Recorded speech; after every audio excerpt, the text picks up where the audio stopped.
जैसे अभी आप में एक तो आप हैं, एक गुरु महाराज हैं, और तो शिष्य और गुरु दो होते हैं। शुरुआत में जब आप कोई पूजा पाठ करते हैं तो शिष्य जो है वो गुरु गुरु ये बताते हैं कि भाई हमेशा याद रखो, बनाए रखो।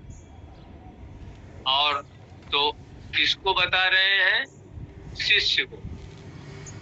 अब गुरु जो दूसरी चीज है, तो गुरु और शिष्य ये दोनों अलग अलग हैं। होता एक्चुअली तीन चीज है, एक तो गुरु, एक शिष्य, और जो तीसरी चीज है कि गुरु से शक्ति लीजिए। माने तीन बातें होती हैं एक साथ, तीन चीजें।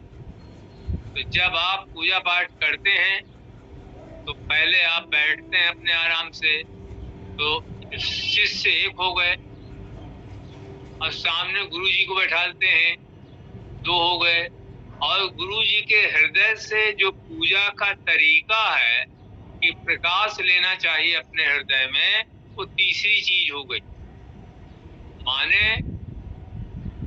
एक जैसे कहते हैं साधना, तो साधना क्या है? गुरु जी के हृदय से प्रकाश अपने हृदय में लेना, ये साधना। और जो साधना करता है उसे कहते हैं साधक, और जो साधना करवाते हैं उनको कहते हैं गुरु जी। तो तीन बातें हैं ना, एक साधना करने वाले, एक साधना करवाने वाले, और एक साधना का तरीका।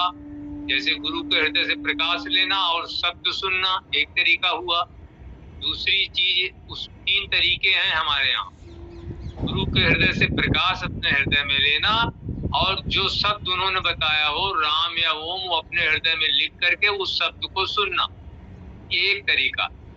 दूसरा तरीका है वो कि गुरु के हृदय से प्रकाश अपने हृदय में लीजिए और पूरे शरीर में भरिए।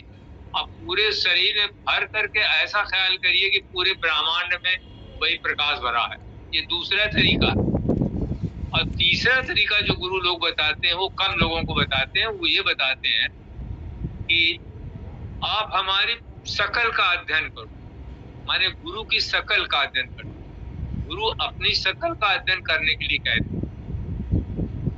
ये उन्हीं लोगों को बताते हैं वो जिनको गुरु से आत्मीयता ज्यादा होती है, लगाव ज्यादा होता है। जिसको गुरु से बहुत ज्यादा लगाव नहीं है, वो गुरु की शकल से कुछ नहीं पा सकता। तो जो लोग गुरु से माने ऐसा आत्मीय संबंध जिसको कहते हैं, आत्मीय संबंध रखते हैं, माने एक जान दो काली। देखने में दोनों अलग अलग लगते हैं लेकिन हैं एक। तो दो कालिब माने देखने में दो, एक कल्ब उनका है, एक कल्ब उनका है, एक हृदय उनका है, एक हृदय उनका है, लेकिन एक जान है। माने दोनों में एक ही चीज है। तो इसका क्या मतलब हुआ? एक जान दो कालिब का मतलब एक गुरु और एक शिष्य दो हो गए, और जब दोनों मिलकर एकाकार हो गए,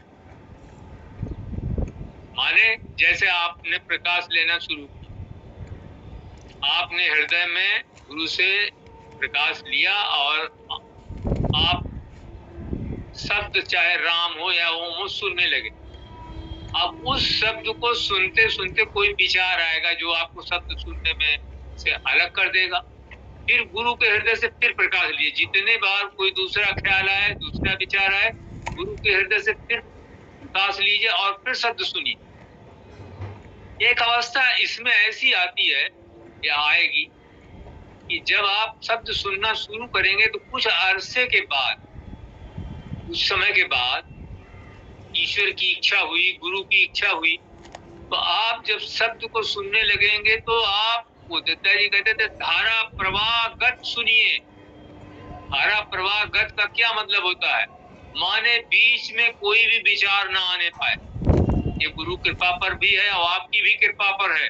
जब आप इतना लगाव रखेंगे तो आप धारा प्रवाहगत उस शब्द को सुनेंगे।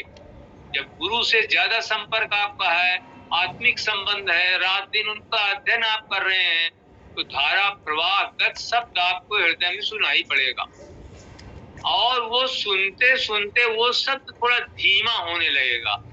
आप सुनने लगेंगे तो आपको आपके अंदर की जो शक्ति है, जिसको आप कहते हैं कि वो शक्ति जो आपको सब चीज बताती है कि आप शब्द सुन रहे हैं, मन लग रहा है कि नहीं लग रहा है, वो शक्ति आपको बताएगी कि हाँ आप शब्द सुन रहे हैं। अगर विचार आ जाएगा तो वो अंदर की शक्ति बताएगी विचार आ गया, फिर से गुरु जी से प्रकाश लीजिए। ऐसा करते करते एक ऐसी स्थिति आएगी जब आप शब्द सुन के ही रह जाएंगे, सुनते ही रह जाएंगे, धारा प्रवाहगत कोई दूसरा विचार नहीं आएगा। फिर वो शब्द जो आप सुन रहे हैं वो धीमा होने लगेगा। धीमा होते होते सुनने वाले को ऐसा लगेगा अब जैसे कोई सुन ही नहीं रहा है।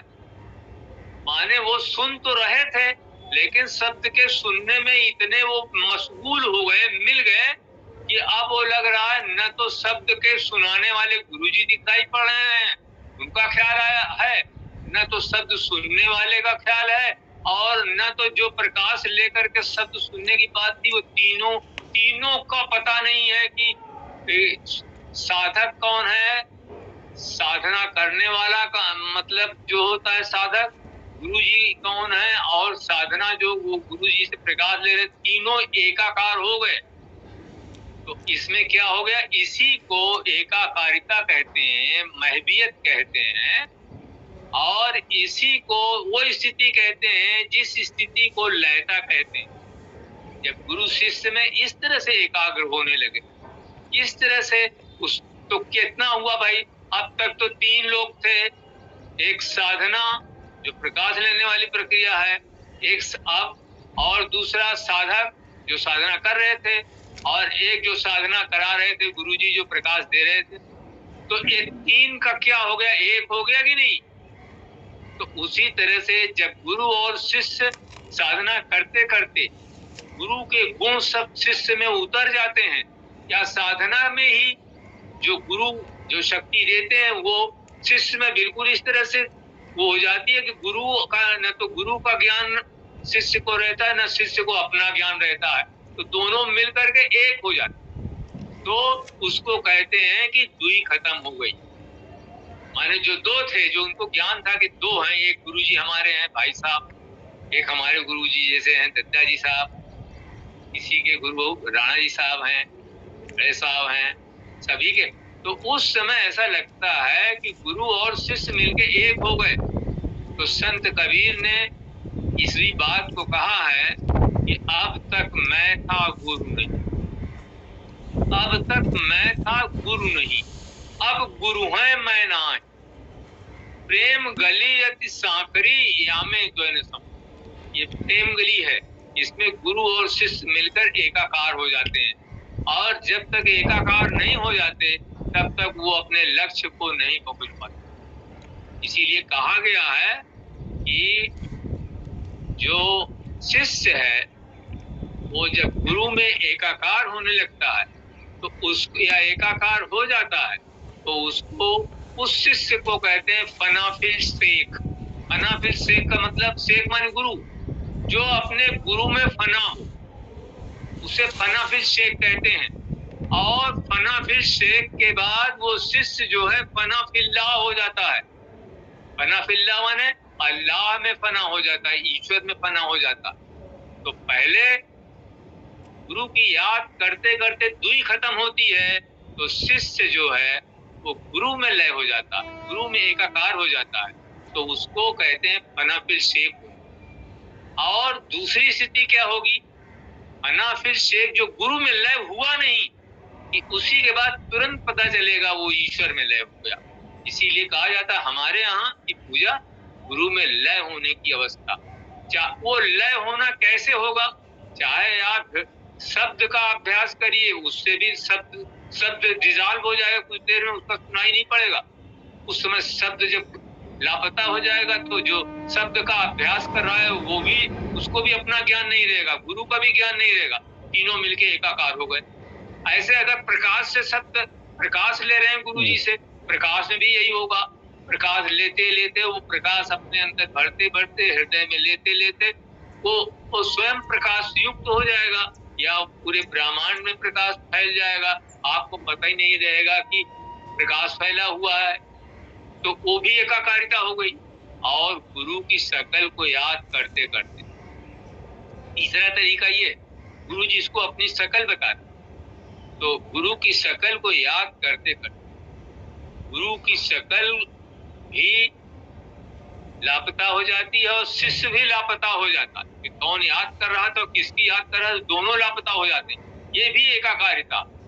इन तीनों तरीकों से शिष्य में दुई खत्म हो जाती है और एक हो जाता है। इसीलिए इसको कहते हैं कि अंदर बाहर एक समान। माने जय शिष्य के गुरु के गुण जो हैं शिष्य में सब समा जाते हैं और वो गुरुमय हो स्थिति में आने लगता। तो कहते हैं कि अब तक मैं था गुरु नहीं, अब गुरु है मैं नाही, प्रेम गली अति सांकरी यामे द्वैन समा। जितना ही ज्यादा आप गुरु का अध्ययन करेंगे, जितना ही मनन करेंगे, जितना ही चिंतन करेंगे, उतना ही आप गुरुमय हो जाएंगे, उतना ही जल्दी आप गुरु में लीन हो जाएंगे, गुरु में एकाकार हो जाएंगे और आप में दुई चली जाएगी, केवल एक बचेगा। तब ये भी ऐसा भी होता है कभी कभी, जैसे एक अमल हमको बताया गया था, वो दादाजी साहब ये बताए थे कि आगे आगे हम चल रहे हैं, पीछे तुम चल रहे हो। तो आगे आगे अगर गुरुजी चल रहे हैं, पीछे पीछे शिष्य चल रहा, तो कभी कभी उसमें ऐसा होता है कि यही नहीं पता चलता कि कौन चल रहा है। माने जो चल रहा है, आगे गुरुजी चल रहे हैं, पीछे शिष्य चल रहा, उसमें ऐसा अभ्यास में ऐसा समय आता है कि ये पता नहीं चलता कि हम चल रहे हैं, को चल रहे हैं, हम चल रहे हैं, को चल रहे हैं, कुछ पता ही नहीं चलता कौन चल रहा है। वहां भी ये स्थिति आ जाती। तो इसको सगल राब्ता का अमल कहते हैं। कोई भी पूजा आप करते हैं, आपका अगर ध्यान ज्यादा दुनियादारी की ओर नहीं है, माने हमारे बच्चे नौकरी पर अच्छी पा जाए, हमारा बिजनेस इतना अच्छा चल जाए, हमारी खेती बाड़ी इतनी बड़ी होने लगे, हम जल्दी से बड़े आदमी हो जाएं, कार खरीद लें, बंगला खरीद लें, इसी चीजों में अगर आपका मन हमेशा लगा हुआ है तो ये दुई कभी नहीं आएगी। वो तो बहुत चीजें आपके साथ। विलियम वर्ड्सवर्थ अंग्रेजी का कवि था, उसने ये कहा था, the world is too much with us. हम लोग दुनिया में खूब खपे रहते हैं, दुनिया को कभी छोड़ के कोई याद ही नहीं करता गुरु। तो जो गुरु को याद करेगा वो गुरुमय होगा, उसमें दुई रहेगी ही नहीं। और जो दुनिया को याद करेगा कि अभी बच्चों की पढ़ाई नहीं हुई, बच्चे नौकरी में नहीं लगे और घर में रुपया पैसा जरा कम है और जरा बढ़िया मकान बन जाए, कार हो जाए, बंगला हो जाए, तो वो समझ लीजिए नाम करने के लिए वो पूजा में है। वो तो एक नाम के लिए पूजा में कि हम भी पूजा करते हैं। दादाजी साहब एक बात कहते थे कि कुछ लोग पूजा में इसलिए आते हैं कि कोई दूसरा भी पूजा करता है। वो उसको इस बात में कहते थे कि जिज्जी नच रही हैं, चलो हम भी थोड़ा नच लें। इस रूप में अगर कोई पूजा में आया है तो उसको ये जो चीजें हम बता रहे हैं ये उसको कभी उतरेंगी नहीं, जीवन भर कई जन्म लग जाएंगे, उसका मन ही एकाग्र नहीं होगा। और इसमें पूजा करते समय या पूजा के बाद जिसका मन एकाग्र नहीं होता, वो आदमी इसमें कोई सफलता नहीं प्राप्त कर सकता। उसको करोड़ों जन्म लग जाएंगे मुक्ति लाभ करने। ऐसा एक बहुत बड़े विद्वान ने लिखा, स्वामी विवेकानंद ने लिखा कि साधना, उन्होंने लिखा है कि साधना के वेग को बढ़ा दो। साधना के वेग को बढ़ाने का क्या मतलब है? साधना, ज्यादातर समय साधना करते रहो, साधना के वेग को बढ़ा करके जो समय है उसको घटा दो, तो इसी जन्म में तुम उस स्थिति में पहुंचने लगो। अगर आप मुक्त होना चाहते हैं, संसार से आवागमन के चक्र से मुक्त होना चाहते हैं, तो वो कहते हैं ना कि पुनरपि जन्मम पुनरपि मरणम पुनरपि जननी जठरे शयनम, बार बार जन्म लेना, बार बार मरना। और दादाजी साहब एक बात बहुत बड़ी कहते थे, अगर आप ठीक ढंग से रहते हैं तो मरते समय 1000 बिच्छू के डंक मारने का दर्द एक साथ पैदा होता है, इसको ध्यान दीजिए, गुरु जी की बताई बात बता रहा हूँ। अगर आप ठीक ढंग से रहते हैं, माने किसी की चोरी वोरी नहीं करते हैं और ईमानदारी की कमाई करते हैं और सब, तो आप ढंग से रहते हैं। उसका ढंग से रहने का मतलब तो भी आपको जो मरते समय जब प्राणवायु खींचती है तो उस समय 1000 बिच्छू के डंक मारने का दर्द एक साथ पैदा होता है।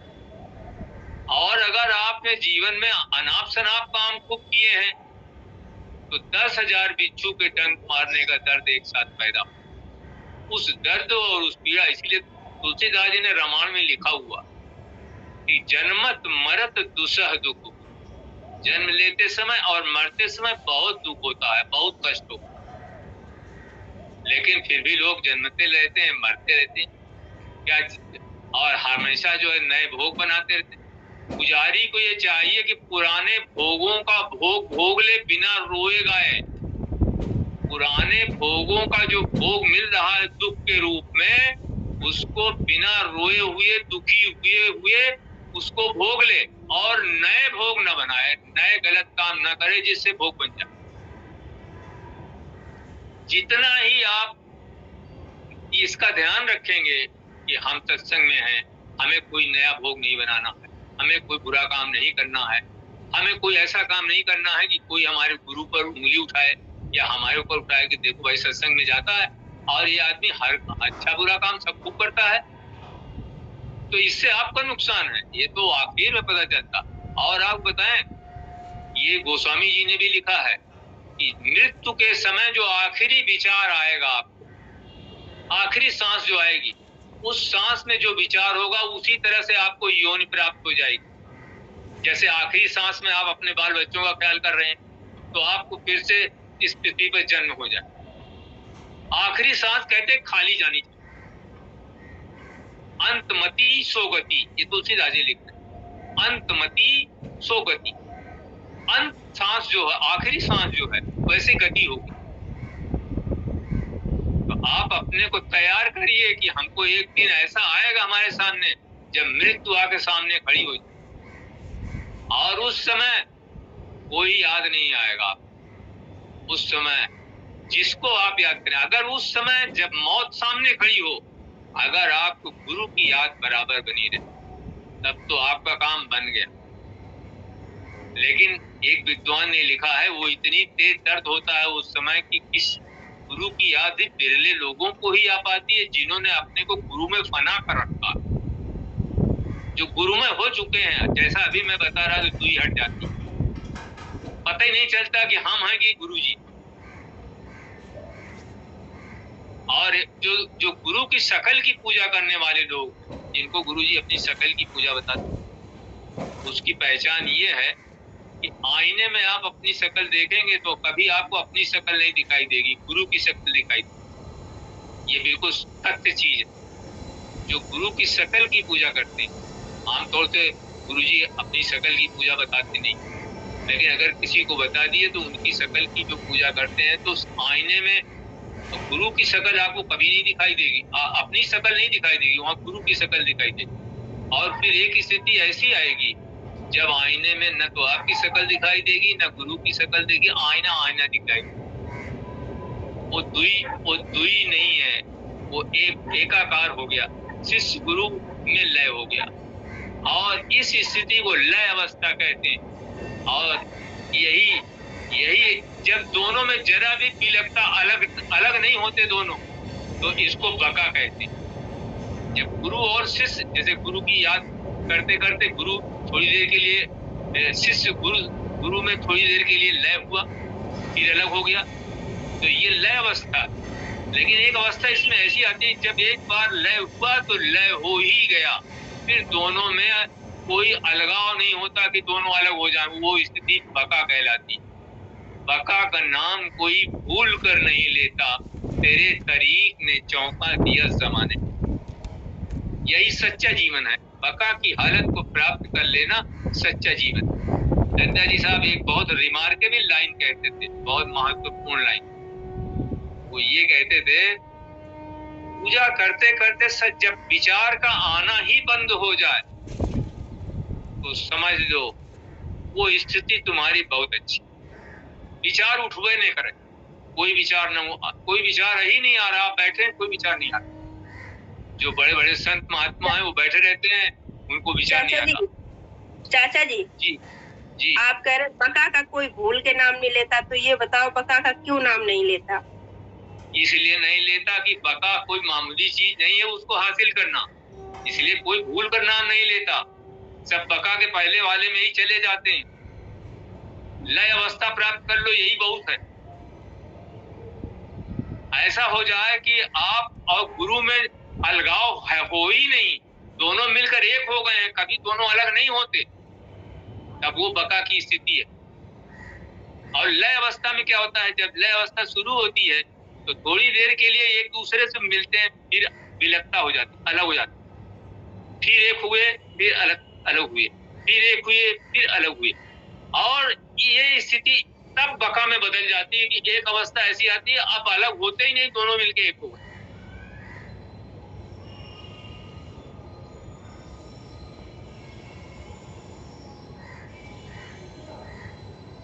ये पूजा है, ये पूजा की स्थिति है, जो जहां तक चल पाए, नहीं बाल बच्चे चुन्नू मुन्नू में हमेशा दिन रात लगे रहो कहीं, ये सब स्थितियां थोड़ी आती। अरे आप घर में बैठ देखे, गृहस्थ आदमी सबसे अच्छा होता है। गृहस्थ आदमी अपने घर में बैठा है, अपने गुरु की याद कर रहा है, रात में उठ गया। पिताजी साहब एक बात और कहते थे, उनकी बातें हम आपको सब ज्यादा बता दिया, हमसे कह रहे थे कि देखो अगर इसी जन्म में तुम मोक्ष प्राप्त करना चाहते हो तो रात के 2 बजे से 5 बजे तक ध्यान करो। मैं अपने गुरु की बताई हुई बात कर, 2 बजे से 5 बजे तक। और आप लोगों को मालूम होना चाहिए कि लाला जी साहब के यहाँ जो ध्यान होता था, लाला जी साहब ठीक 2 बजे के आसपास अपने चौखट में आ जाते थे और सत्संगी सब तैयार बैठे रहते, और 2 बजे से 5 बजे सवेरे तक ध्यान होता था, 3 घंटे का ध्यान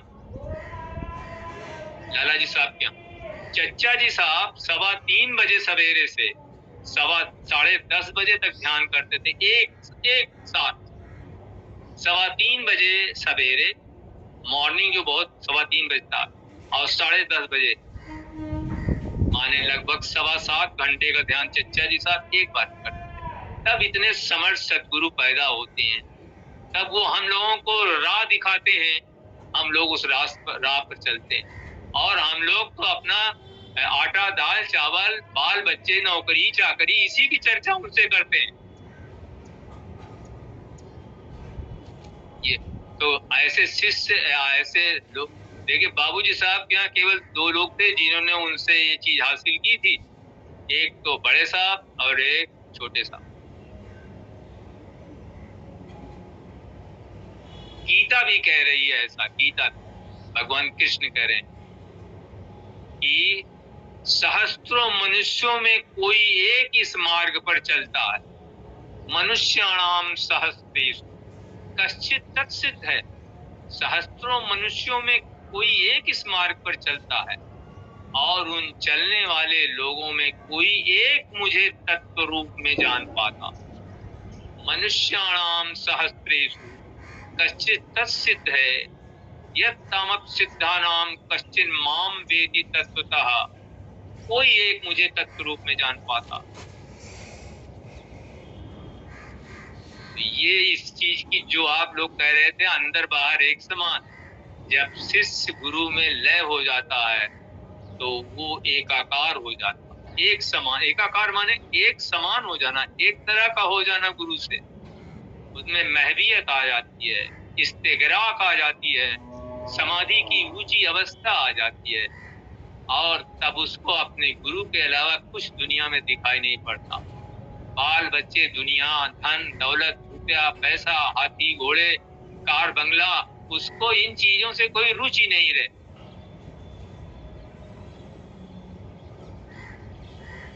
आपको हम थोड़े एक मिनट और टाइम लेंगे।